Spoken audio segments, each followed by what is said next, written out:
With the introduction of a big cynic doggo, god that name still gets me, I've heard talk that D4DJ is getting desperate, that they're on their last legs and stuff like that. But let's talk about that.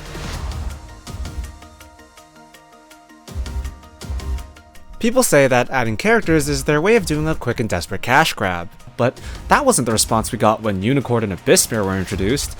Well, that's because the circumstances are quite different here. First of all, Unimare was set up to be the focus of a 15-part main story arc, while ABCD is slated to be the focus of a 3-part side story. One of them seems like they're going to be a lot more important than the other, but that's okay. Donut said there were going to be event story only characters, so even if they're less important, it's okay, because we won't have to roll for them, and okay, never mind. Scratch that, they couldn't even last 2 months, huh? Well, the next piece of evidence is the nature of the stories. I mentioned this last video, but the opinions and attitudes of the doggos is, well, similar to how an audience member or a fan would feel. I could have sworn there was a better way to word that, and, well, I was right.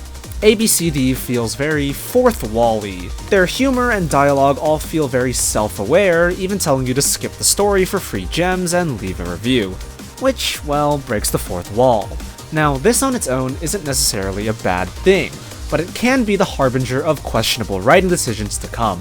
A lot of times, when a franchise starts to implement self-aware humor, it tends to stop taking itself seriously, allowing itself to spiral into self-parody.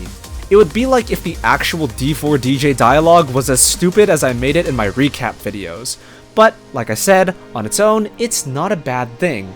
It could just be a Bushiroad writer saying, "Oh, how do you do, fellow kids?" and trying to emulate the general consensus opinion on some of the units for some quick banter and relatability in these characters. And the fact that it's just these characters is also a good sign that this cynic attitude, get it, won't spread to the rest of the cast. The next thing people might bring up about ABCD is that the characters feel recycled.